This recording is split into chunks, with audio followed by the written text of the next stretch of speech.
नमस्कार दोस्तों, आज हम 3 जनवरी के करंट अफेयर को डिस्कस करेंगे।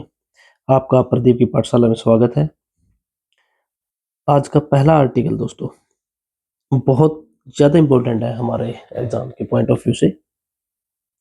यूरोपियन यूनियन और यूरोज़ोन। पहले हम समझेंगे यूरोपियन यूनियन क्या है, फिर हम समझेंगे यूरोज़ोन क्या है। यूरोपियन यूनियन दोस्तों एक ऑर्गेनाइजेशन है, जैसे एक सार्क है ना, आपने सुना है जिसका इंडिया मेंबर है सार्क, ठीक है? ऐसे ही यूरोपियन यूनियन एक ऑर्गेनाइजेशन है जिसमें यूरोप के जो देश हैं वो मेंबर हैं। स्वीडन है, फ़िनलैंड है, नॉर्वे नहीं है। Sweden, Finland, Germany, France, Spain, Portugal, Italy, Romania, ठीक है? ये सब कंट्रीज़ यूरोपियन यूनियन के मेंबर हैं। यूरोपियन यूनियन में कितने मेंबर टोटल दोस्तों? 27 है। कितने हैं? 27। कब एस्टेब्लिश की गई? 1993 में। ट्रीटी ऑफ maastricht, ये याद रखना दोस्तों, ट्रीटी ऑफ maastricht के अंतर्गत इस यूरोपियन यूनियन का गठन किया गया। सबसे बड़ा देश जर्मनी है इसमें, जर्मनी सबसे बड़ा देश है, ठीक है दोस्तों। पहले इसमें 28 देश होते थे दोस्तों, फिर ब्रेग्जिट, ब्रिटेन ने एग्जिट कर लिया, उसका नाम क्या था? ब्रेग्जिट। कब किया? 2020 में, मतलब 5 ही साल हुए हैं, ये ज्यादा पुरानी बात नहीं है। पहले 28 थे, 28 में से एक चला गया, 27 रह गए। अब कितने रह गए? 27 यूरोपियन यूनियन में मेंबर है। कब बना था? 93 में, maastricht के ट्रीटी से। ओके, यूरोपियन यूनियन में 27 है। यूरोजोन में क्या है? यूरोजोन में है 21 देश। कब एस्टेब्लिश किया गया? 1999 में। ये कब किया गया था? 1993 में तो यूरोपियन यूनियन बना, 1999 में यूरोजोन बना, ठीक है। तो क्या है इसमें, कहना क्या चाहते हो सर? यूरोपियन यूनियन के कुछ देश एक साथ आए, 27 देश। 27 में से 21 देश ऐसे हैं जो सेम करेंसी का यूज करते हैं, उसको बोलते हैं यूरो। यूरोपियन यूनियन के 21 देश 27 में से यूरो का यूज करते हैं। जैसे करेंसी हम लोग, जैसे हमारे रुपया करेंसी है, अमेरिका में डॉलर है करेंसी, ऐसे 21 देशों में समझौता हुआ कि इस 27 देश में से 21 देश में ये समझौता हुआ कि हम सब मिलके euro as a official currency मानेंगे, ठीक है। आपके बहुत सारे भाई दोस्त गांव में आपने देखा होगा, इंग्लैंड में गए हैं, इंग्लैंड मतलब ब्रिटेन। ब्रिटेन में कौन सी करेंसी चलती है दोस्तों? क्या यूरो चलती है? सर, यूरोपियन यूनियन का हिस्सा ही नहीं है ब्रिटेन, बिल्कुल। वो पहले तो था, जब वो पहले था ना तब भी यूरो नहीं थी, वहां की करेंसी है पाउंड, ठीक है दोस्तों। तो अब न्यूज में क्या आया था कि लेटेस्ट बुल्गारिया है, बुल्गारिया एक देश है, उसने यूरो को अपने देश की करेंसी मान लिया है ऑफिशियली। हम भी यूरो का ही वो करेंगे, लेन देन यूरो में करेंगे, ठीक है दोस्तों। इंपॉर्टेंट है, यूरोपियन यूनियन के क्या एक स्टेटमेंट आ जाएगी, यूरोपियन यूनियन के सभी देश यूरो का एज ए करेंसी यूज करते हैं। जिसको पता है, हाँ भाई पता है, वरना जिसको नहीं पता ना, यूरोपियन यूनियन कैसे लगा यूरो, हमें सारे सभी करते होंगे, पर ऐसा नहीं है। तो ब्रिटेन ने एग्जिट कर लिया, ये भी इंपॉर्टेंट है। ये 5 साल पुराना करंट अफेयर है, लेकिन अभी स्टैटिक में चला गया। तो ये बहुत गर्म मुद्दा था उस टाइम, 5 साल पहले। ब्रिटेन एग्जिट करेगा नहीं करेगा, तो बहुत साल टाइम तक इसके आर्टिकल आते रहे। तो मैं उम्मीद करता हूँ कि यूरोपियन यूनियन और यूरो जोन के डिफरेंस को आप समझे हो। ये 93 में एस्टेब्लिश किया गया था, ये 99 में एस्टेब्लिश किया गया है। पहले वो बनी, फिर सोचा कि चलो थोड़ा सा और हम एक दूसरे से पार्टनरशिप बढ़ाते हैं, सभी देशों की करेंसी एक सेम हो जाएगी तो काफी चीजें इजी हो जाएंगी। तो ऐसा उन्होंने किया था, ठीक है। ये यूरोप का मैप है। नॉर्वे इसका हिस्सा नहीं है, एक बात का याद रखना, नॉर्वे नहीं है, स्वीडन है, फिनलैंड है, ठीक है। थोड़ा सा यूनाइटेड किंगडम नहीं है, आपको पता है ये यूके है, ये फ्रांस है। मैं आपको मैप पहले भी बताया मैंने। अगली न्यूज ये है दोस्तों, India become world's largest rice producer. चावल सबसे ज्यादा उत्पादन किया दोस्तों हमने 2025-26 में, ठीक है। कितना किया sir? 152 million metric ton. China पीछे रह गया, पहले चाइना वर्ल्ड का प्रोड्यूसर था, सबसे ज्यादा लार्जेस्ट। टोटल वर्ल्ड के एक्सपोर्ट में 40% योगदान भारत का है। मतलब मान लो 100 मैट्रिक टन एक्सपोर्ट होता है, तो उसमें 40 तो इंडिया ही करता है अकेला।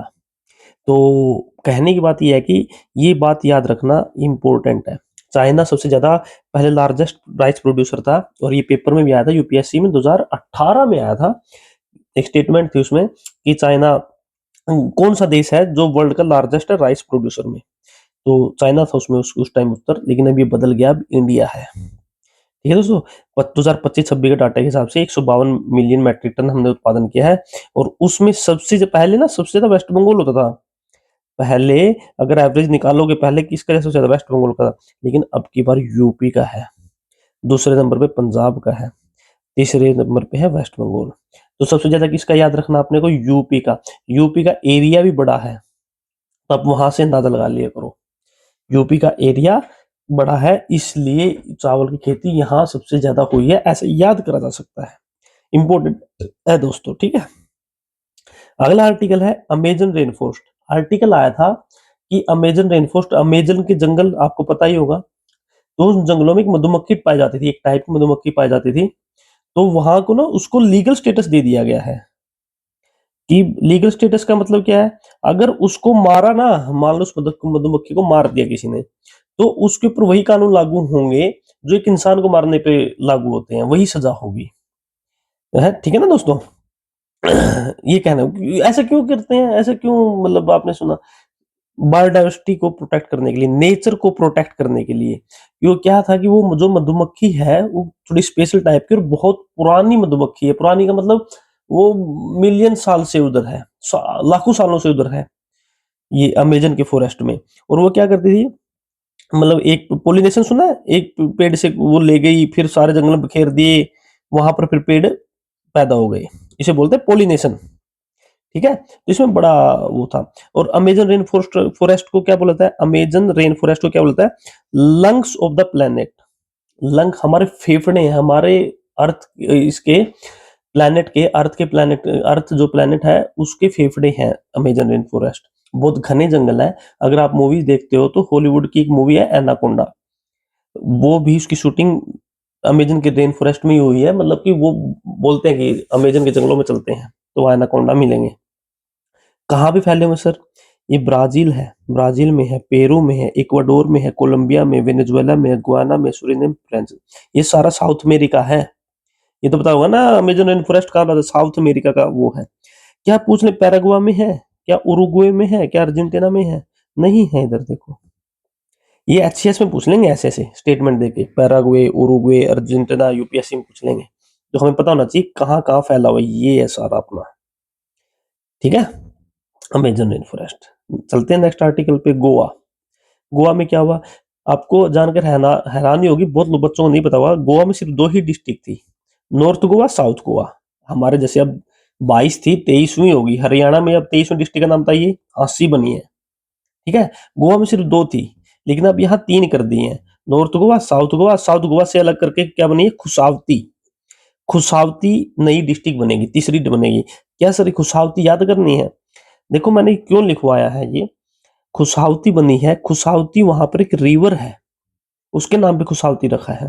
तो आजकल एचसीएस वाले, यूपीएससी वाले बहुत छोटी छोटी इसमें चले गए हैं, माइन्यूट डिटेल्स पे, और नदियां थोड़ी सी इंपॉर्टेंट हो जाती हैं। तो खुशावती रिवर कहाँ बहती है, ये गोवा में बहती है। वेस्टर्न घाट है, ये मान लो वेस्टर्न घाट है, इधर से होके ये अरेबियन सी आ जाता है, उसमें गिर जाती है ये वेस्टर्न घाट में।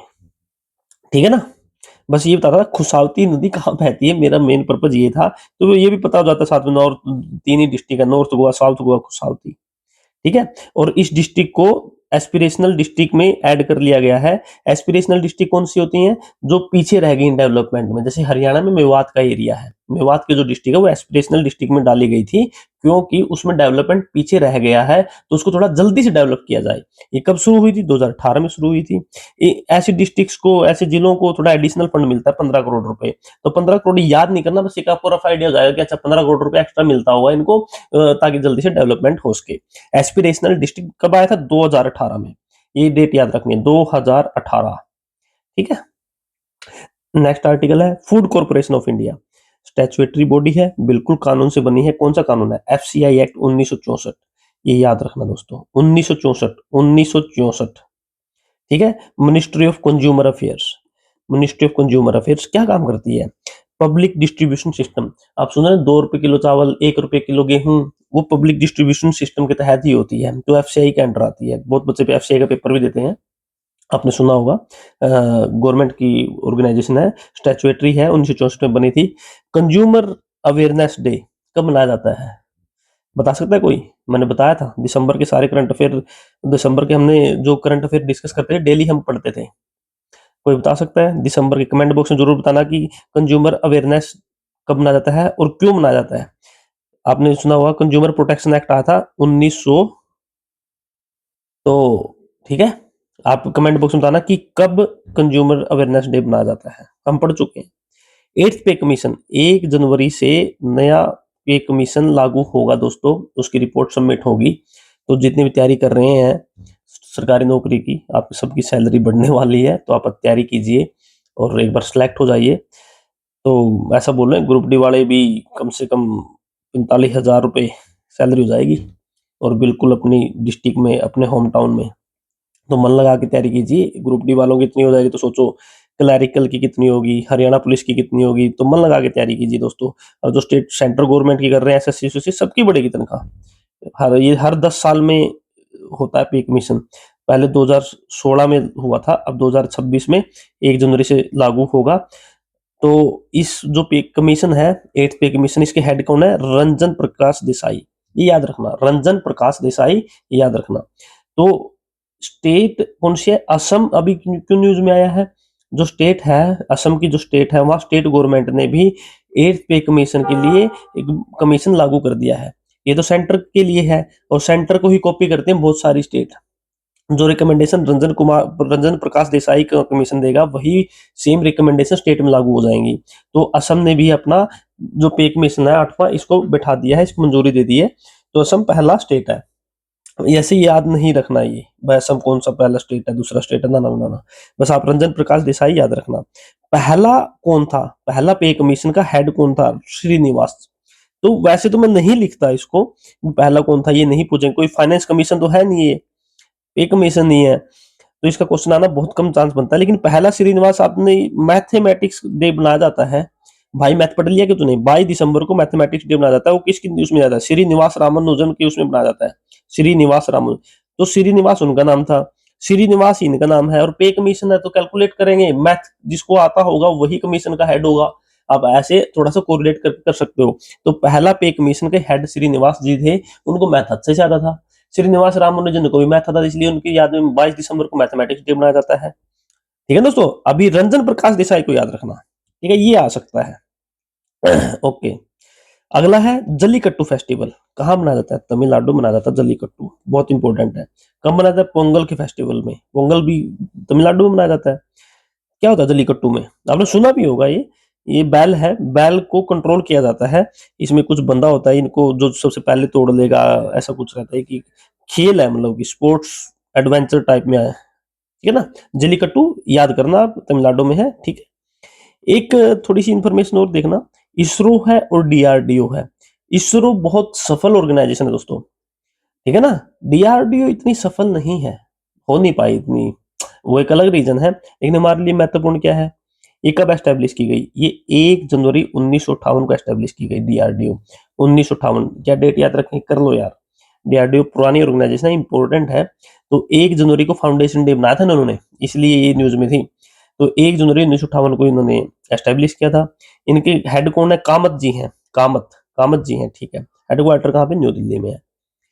1969 में इसरो को एस्टेब्लिश किया गया, ये 58 में की गई, ये 69 में की गई। इनके हेड कौन है? नारायणन। ये कामत याद हो ना हो, नारायणन जरूर होना चाहिए। हेडक्वार्टर कहाँ पे? बंगलोर में, इनका कहाँ पे? दिल्ली में है। तो थोड़ा सा मतलब पास पास सारी चीजें लिख लोगे तो याद रहती है। ये 58 में बनी, पहले डीआरडीओ बनी थी, फिर इसरो बनी थी। इसरो काफी आगे निकल चुकी है, उनके हेड नारायणन साहब है, हेडक्वार्टर बेंगलोर में। ये इंपॉर्टेंट है, इसरो तो बहुत ज्यादा इंपॉर्टेंट है। थोड़ा डीआरडीओ का भी वो हो गया। उम्मीद कर रहा हूँ कि आपको आज के करंट अफेयर समझ आए होंगे।